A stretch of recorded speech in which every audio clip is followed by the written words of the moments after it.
Assalamualaikum warahmatullahi wabarakatuh. Kami dari kelompok 2 akan mempresentasikan hasil kerja dari kelompok kami.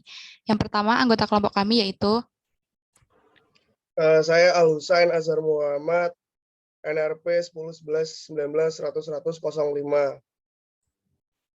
Saya Andri Padudreswara, NRP 2035201005. saya Aniza Putri Islami, NRP 20352010007. Saya Fadila Fairanisa, NRP 2035201006. Saya Nuril Lampohar, NRP 2035201009. Sebelum menuju penjelasan, berikut adalah pokok bahasannya. A. Menulis ilmiah wajib diawali atau disertai atau dibarengi kegiatan membaca referensi yang kredibel. B. Kriteria referensi yang berkategori kredibel. C. Cara atau praktik menelusuri referensi yang kredibel secara daring. D. Cara atau praktik mengelola atau menyimpan referensi dengan aplikasi Mendeley. E. Praktik menggunakan Mendeley untuk menulis sumber kutipan dan daftar pustaka di dalam Microsoft Word. Ya, jadi menulis ilmiah wajib diawali atau disertai atau dibarengi kegiatan membaca referensi yang kredibel. Next. Dalam menulis karya ilmiah memerlukan suatu informasi yang akurat atau kredibel untuk menunjang isi dari karya ilmiah tersebut. Tujuannya adalah 1. Agar karya ilmiah yang dibuat menjadi berkualitas, karena referensi yang kredibel bertujuan memperkuat argumentasi sebagai sarana teori yang dikemukakan dalam tulisan. Hal ini dapat memperkecil resiko bila terjadi kesalahan pada teori. Next. Yang kedua adalah untuk menghindari adanya plagiarisme, untuk menjadi sebuah penghalang dari kegiatan plagiat atas hasil karya milik orang lain. Yang ketiga, untuk menghargai karya orang lain, yaitu dengan tujuan mencantumkan referensi sebagai penghargaan atas karya orang lain. Yang keempat adalah memberi informasi kepada pembaca, bertujuan untuk memberi informasi tentang sumber asli dari teori atau pendapat yang dibuat. Next. Informasi ini dapat ditemukan dalam berbagai format atau bentuk, baik dalam media cetak maupun digital. Semua referensi tersebut bisa kita sebut dengan daftar referensi atau rekomendasi bacaan. Daftar referensi tersebut dipakai sebagai sumber informasi untuk mendukung penulisan karya ilmiah. Kemudian di poin B yaitu kriteria referensi yang berkategori kredibel. Next. Nah, kriteria referensi yang kredibel. Pentingnya menguasai ciri-ciri referensi atau jurnal yang kredibel sangat diperlukan oleh semua akademisi saat ini. Permasalahan saat ini banyak sekali suatu referensi atau jurnal yang menyatakan bahwa itu sudah kredibel, akan tetapi pada faktanya referensi atau jurnal tersebut belumlah kredibel. Akibatnya banyak akademisi seperti kita yang salah dalam memilih suatu referensi untuk mereka pelajari, karena mereka tidak dapat mengetahui kriteria dari suatu referensi atau jurnal. Nah, oleh karena itu, berikut adalah beberapa kriteria untuk menentukan bahwa suatu referensi bisa dikatakan kredibel. Yang pertama, harus memenuhi kaidah keilmuan. Jadi, setiap jurnal yang dipublikasi sudah ditinjau siapa penulis.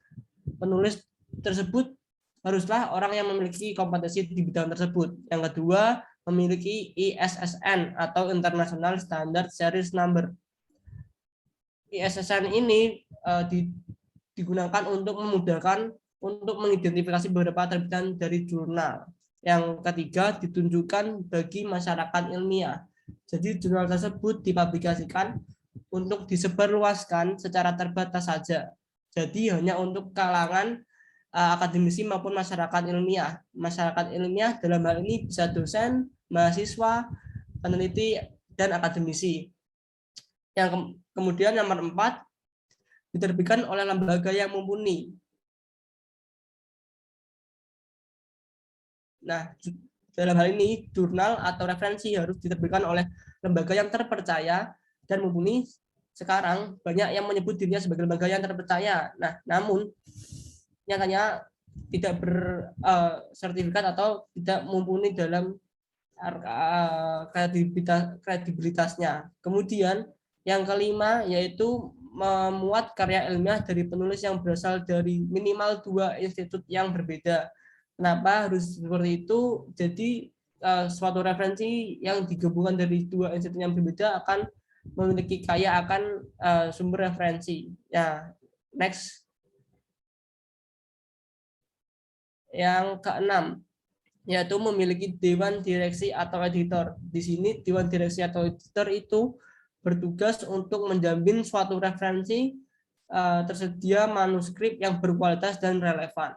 Yang ke-7 yaitu terindeks DOAJ.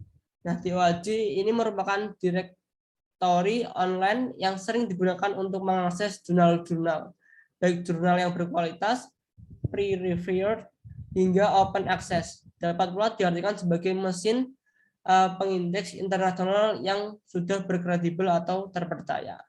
Kemudian yang ke-8 memiliki terbitan versi online. Untuk terbitan versi online ini digunakan untuk mengecek apakah jurnal itu sudah kredibel atau belum. Nah, ciri-ciri suatu jurnal atau referensi yang kredibel biasanya memiliki domain tersendiri. Yang ke-9 dikelola secara profesional.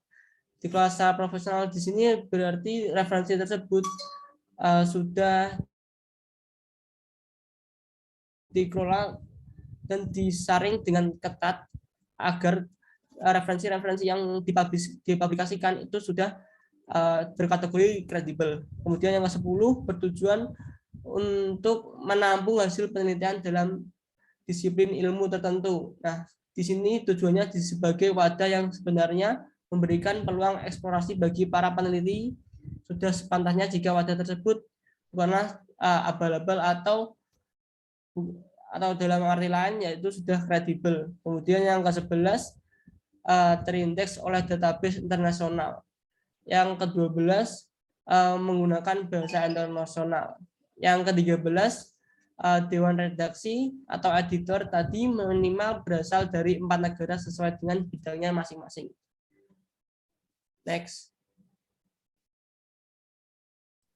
Selanjutnya di poin C adalah cara menelusuri referensi yang kredibel secara daring. Cara menelusuri referensi yang kredibel secara daring yang pertama, menentukan topik yang akan dicari. Yang kedua, mencari artikel atau buku tentang topik tersebut pada laman mesin pencari. Laman referensi yang kredibel dengan menggunakan bahasa Indonesia atau bahasa Inggris. Jika menggunakan laman penerbit internasional, kita bisa mengatur kemunculan tahun dan jenis karya tulis yang ingin kita lihat. Amati berbagai judul yang muncul. Yang ketiga, memilih dan membaca artikel atau buku yang paling sesuai. Amati penggunaan kata kunci dalam abstrak, lalu rumuskan kata kunci yang lebih spesifik. Yang keempat, menggunakan kata kunci tersebut untuk mencari referensi yang lebih tepat. Pilih artikel atau buku yang paling dekat dengan topik yang diinginkan, lalu mulailah melihat daftar pustakanya sebagai acuan penelusuran sumber informasi berikutnya. Penulisan judul artikel secara tepat sangat dipengaruhi oleh proses penelusuran sumber referensi yang kita lakukan.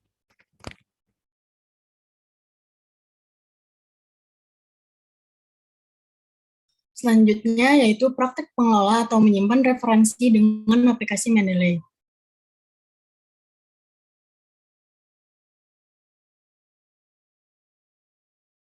Langkah-langkah mengelola referensi dengan aplikasi Mendeley.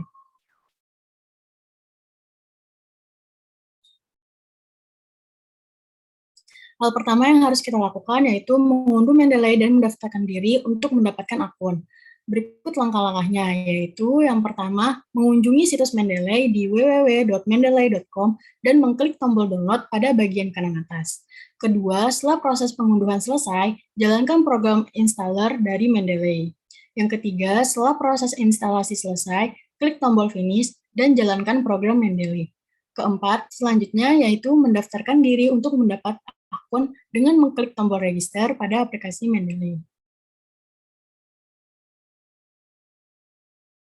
Yang kelima yaitu memasukkan informasi yang dibutuhkan untuk proses registrasi. Keenam, jika proses registrasi sudah selesai, kita akan dibawa menuju halaman yang sudah terlogin. Yang ketujuh, login menggunakan akun Mendeley ke aplikasi Mendeley Desktop dengan memasukkan informasi email dan password, kemudian klik sign in setelah semua informasi telah dimasukkan.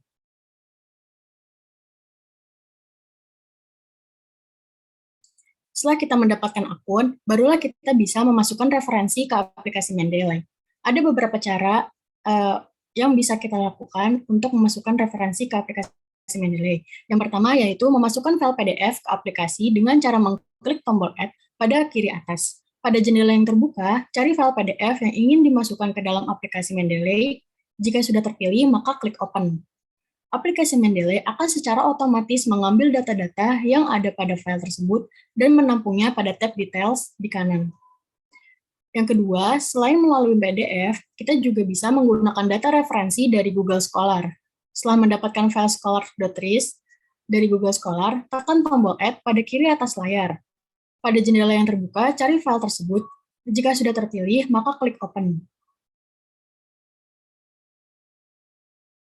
Yang ketiga yaitu memasukkan data referensi secara manual jika data yang ingin dimasukkan adalah dari artikel atau website.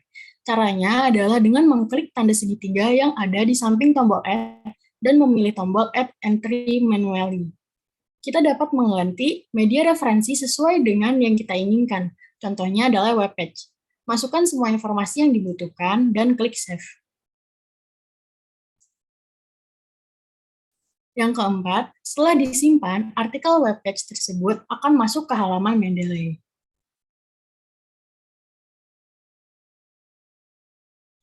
Baik, selanjutnya yaitu praktik menggunakan Mendeley untuk menulis sumber kutipan dan daftar pustaka di Mrs. Word. Yang pertama yaitu langkah-langkah memasukkan citasi kutipan dari Mendeley ke Mrs. Word.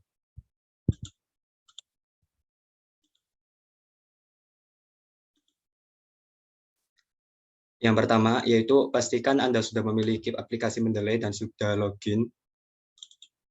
Yang kedua, buka aplikasi Mrs. Word lalu pergi ke tab Reference untuk melihat apakah sudah ada Mendeley atau tidak. Next. Yang ketiga, pada aplikasi Mendeley pada pojok kiri atas bergambar folder, pilih Add, lalu Add Files, lalu masukkan semua file PDF referensi Anda. Langkah yang keempat, cek apakah file sudah benar dengan mengklik nama file 2 kali. Next. Untuk langkah yang kelima, untuk membuat citasi, buka file dokumen yang akan disitasi. Langkah yang keenam, letakkan kursor di akhir kalimat yang akan disitasi. Langkah yang ketujuh, klik tab Reference, kemudian klik Insert Citation. Langkah yang ke-8, klik Go to Mendeley. Lalu langkah yang ke-9, pilih jurnal atau artikel yang akan disitasi, kemudian klik Cite. Langkah yang ke-10, tunggu beberapa saat sampai citasinya muncul. Next. Lalu yang kedua, langkah-langkah memasukkan daftar pustaka dari Mendeley ke Mrs. Word. Langkah yang pertama yaitu buat satu halaman khusus untuk daftar pustaka dengan klik Insert lalu Blend Back. Untuk langkah yang kedua, letakkan kursor di bagian yang ingin ditampilkan daftar pustakanya. Untuk langkah yang ketiga, klik Reference, kemudian klik bibliografi yang ada di kotak Mendeley. Next. Yang keempat, yaitu tunggu sampai daftar pustakanya muncul secara otomatis. Sekian presentasi dari kelompok 2, kurang lebihnya mohon maaf. Wassalamualaikum warahmatullahi wabarakatuh.